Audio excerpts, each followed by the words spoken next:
بسم الآب والابن والروح القدس إله واحد أمين. أهلا وسهلا بحضراتكم في قناة البابا كرولوس ومريمين العجائبي. النهاردة هنتكلم عن واحدة من المعجزات الكتير اللي بيعملها أبونا فلتأوس السورياني. بس قبل ما نتعرف على معجزة النهاردة، ياريت اللي بيسمعنا لأول مرة يدعمنا باشتراكه في القناة ويفعل زر الجرس على الكل عشان يوصلكوا كل إشعار بتقدمه قناة البابا كرولوس ومريمين العجائبي. تعالوا بينا نتعرف على المعجزة الجميلة بتاعت النهاردة. بتحكي وتقول ايه؟ معجزتنا النهاردة بيحكيها دكتور اسمه عبد المجيد. الدكتور ده بيقول ان هو ما كانش يعرف ابونا فلتأوس قبل كده، الا من ان كان بيسمع بس عنه من واحد صاحبه. كان ابونا فلتأوس عمل لابنه معجزة وشفاه. كان عنده فشل كلوي، وربنا يتمجد بصلوات ابونا فلتأوس وشوفي الطفل ده.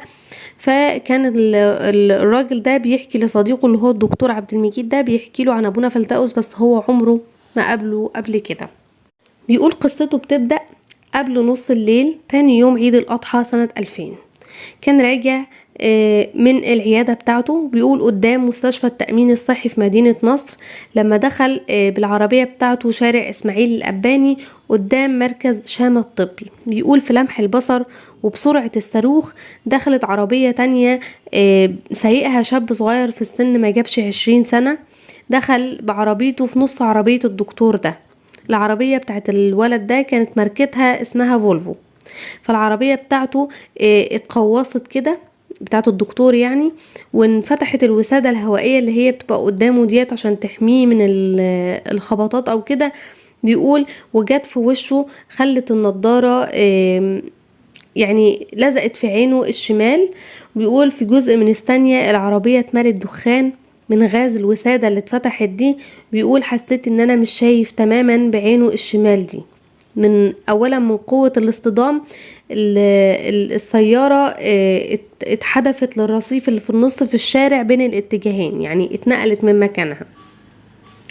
بيقول جات الشرطة واتحفظوا على العربية التانية اللي هي متسببة في الحادثة دي، واخدوا امين الشرطة للمستشفى بتاعت التأمين الصحي علشان الدكتور يفحصوا، يعني ده عشان يطلع تقرير يتحط في المحضر.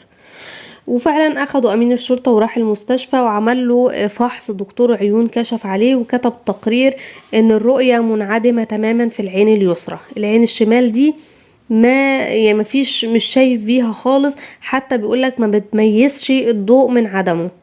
وطبعا كتب تقرير، والتقرير ده تم ارفاقه بمحضر الشرطة.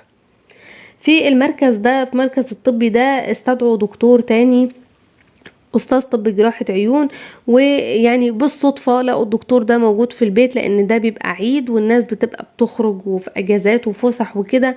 فبيقول الحمد لله ان هما لقوا الدكتور ده موجود في البيت بتاعه، اللي جه بسرعة وكشف على عين الدكتور ده وقال ان الموضوع كبير جدا وفي حاجات كتير جدا متشابكة، لان فيها كذا حاجة. اول حاجة في قرحة بالقرنية مساحتها 80%، ده بسبب اندفاع النضارة في العين. عينه لما دخلت النضارة دخلت في عينه عملت له قرحة في القرنية. دي اول حاجة. تاني حاجة تمزق بالقزحية، حاجة برضو في العين. تالت حاجة عملت له كدمة على العصب البصري. رابع حاجة نزيف بيملى كرة العين، نزيف في العين بأكملها. خامس حاجة بداية انفصال شبكي. 6 ارتفاع ضغط العين. يعني حاجات كتيرة جدا جدا. بيقول هو دكتور طبعا وفاهم، بس بيقول بدون الدخول في تفاصيل طبية، علاج واحدة من الحاجات اللي احنا قلناها دي بيتعارض مع علاج الحاجة التانية. يعني مش هينفع ان هو يعالج حاجة، لان الحاجة وحاجة منهم واحدة هتتعالج هتبوظ حاجات تانية كتير. يعني الدكتور قال له بالحرف الواحد كده، انا بأحيل العين دي، يعني بودي العين دي للي صنعها وهو عارف ازاي يشفيها. هو كان دكتور غير مسيحي، فقال له يعني ربنا هو اللي يتصرف بقى، هو اللي خلق العين دي، هو اللي يشفيها.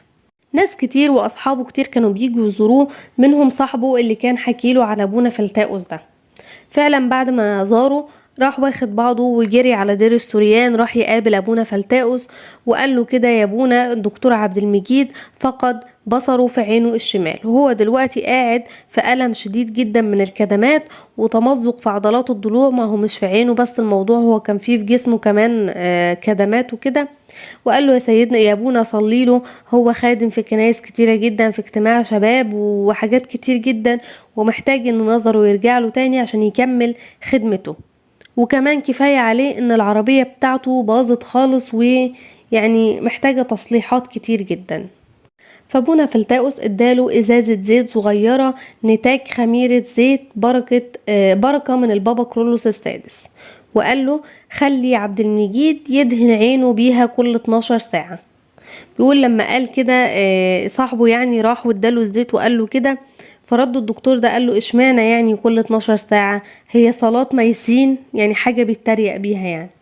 فرد قال له صاحبه كده، قال له: اعمل بس زي ما ابونا قال وبلاش لماضة، وواظب عليها. وفعلا هو كان بيواظب على الدهان بالزيت ده، وطلب منه ان هو يعمل على عينه اشعة بالصبغة على قاع العين. فالموضوع كان بالنسبة له مؤلم جدا جدا، لان الصبغة دي كانت صدمة حساسيتها كبيرة جدا شديدة على عينه يعني. والأشعة دي لما اتعملت الأشعة بالصبغة أكدت كل الحاجات اللي هي قالها الدكتور قبل كده، اللي هي الأمراض اللي هي القرحة والتمزق كل الحاجات دي أكدتها الأشعة بالصبغة دي. وفي زيارة من زيارات صديق الدكتور ده لابونا فلتاؤس، لقى ابونا بيقول له في مرة كده، قال له: في مرة خلي صاحبك يجي في العيد، قصده على عيد القيامة يعني. فرد صاحب الدكتور ده قال له: يجي ازاي يا ابونا؟ ده لسه عينه متربطة وما يقدرش يسوق، وكمان ما عندوش عربية. فرد ابونا فلتاؤس قال له: هيشوف وهيجي سايق عربيته كمان. فصاحب الدكتور ده اندهش ومعلقش وسكت يعني. والعيد كان قريب جدا، وبيقول ان صاحب الدكتور ده كان راقد، والعربية كانت متدمرة تماما مش عارفين يصلحوها. بيقول في مرة وهو داخل الدير مرة يعني قابله واحد من الرهبان، وكان يعرف اللي هو صاحب الدكتور ده، فزعق فيه جامد كده وقال له: هو صاحبك فتح ولا لسه؟ فاللي هو صاحب الدكتور ده قال له يعني اندهش كده واستغرب هو عرف منين، وهو بيسأله ليه. فرد قال له: هو قدسك عرفت منين؟ فرد الراهب قال له: يا عم ظهرنا اتقطم مطنيات عشانه، ابونا فلتاؤس طالب مننا كده. كانت من عادة أبونا فلتاؤس لما حد يطلب منه صلاة كان بيشرك كتير من الرهبان في الخدمة ديت، وان هم يصلوا من أجل اللي طالب منه صلاة ويعملوا له مطنيات كتير. بيكمل الدكتور بيقول: في آخر كشف ليه عند الدكتور اللي بيتابع معاه، فحص قاع العين بتاعته، وبعدين شاف قوة الإبصار بتاعت عينه فلقاها 6/6.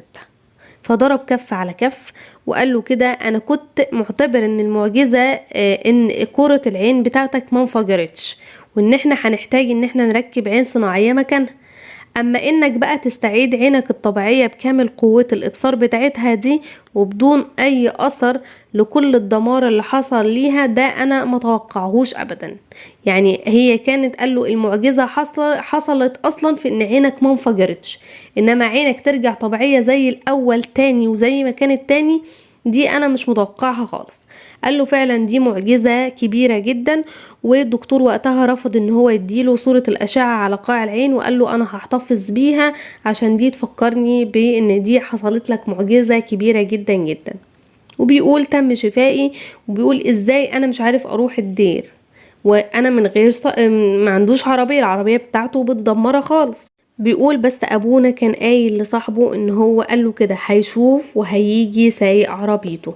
طب عربيتي ازاي همشي بيها؟ قال: هنا كانت المفاجأة اللي ما يتصورهاش ولا يتوقعها اي حد. كان توكيل العربيات اللي هي العربية بتاعته الفولفو اللي احنا قلنا عليها دي، عارفين الناس اللي بيشتري منهم العربيات ان هو ما بيحبش اي نوع عربية من اي ماركة تانية، هو بيحب النوع ده بس، وان هو هيشتري عربية تانية منهم اول ما يصرف التأمين او مبلغ التعويض اللي هم متفقين عليه، وهو هيكمل باقي التمن بتاع العربية من جيبه. بيقول: فوجئ ليلة العيد بالتوكيل بعت له عربية جديدة اللي هو كان ناوي يشتريها، وقال له الأستاذ مدير المبيعات يعني عرف ان التأمين هيغيب وقت طويل جدا عشان يتصرف، وعرف ان انت محتاج العربية دي في الوقت الحالي ده، واحنا واثقين فيك وضامنينك، وان انت الزبون بتاعنا من زمان جدا، عشان كده بعتوا لك العربية، ودي مفاتيح عربيتك الجديدة، والعربية موجودة قدام باب البيت بتاعك، وادفع فلوسها لما تكون مستعد. بيقول انا ما كنتش مصدق نفسي، وفعلا يوم العيد رحت الدير مع أسرته كلها، وهو اللي كان سايق عربيته، وعينه كانت سليمة تماما زي ما ابونا فلتاؤس قال بالظبط. بيقول من الوقت ده بقت علاقتهم بأبونا فلتاؤس جميلة جدا، وبقى فيه صداقة بين أبونا فلتاؤس والأسرة دي. بيقول قررت زيارتهم كل شهر لأبونا بانتظام، لغاية ما بعد كده هم هاجروا برا مصر، بس كانوا متعودين ان كل زيارة بينزلوها كانوا بيروحوا زيارة لأبونا فلتاؤس. وفي سنة 2009 كان باعت سلامه ان في حد من قرايبه يعني رايح الدير، فقال له قول لابونا فلتاؤس ان الدكتور عبد المجيد بيسلم عليك يعني، وباعت سلام لابونا فلتاؤس. فما كان من رد ابونا فلتاؤس قال له انا هعيد معاكم الميلاد السنة دي، لكن القيامة هعيدها فوق في السماء. بيقولوا فعلا تم اللي قاله ابونا فلتاؤس، ان هو تنيح قبل عيد القيامة المجيد. بيقول ان ابونا فلتاؤس كان عنده شفافية عالية جدا، وبيحب ولاده جدا، وعمر ما حد كان بيطلب منه صلاة عن حد يعني الا وكان بيهتم بيه وبيحطه في دماغه، وبيطلب كمان من رهبان كتير ان هم يصلوا معاه ويعملوا مطانيات. كان بيحب الناس كلها وما كانش بيحب يزعل حد ابدا. بركة وشفاعة أبونا فلتاؤس تكون معانا أمين. كده بنكون وصلنا لنهاية معجزة النهاردة. ياريت تقولوا لنا رأيكم في التعليقات، ولو عجبتكم المعجزة ياريت تدعمونا بلايك وشير، وأرجوكم اذكروني في صلاتكم. سلام.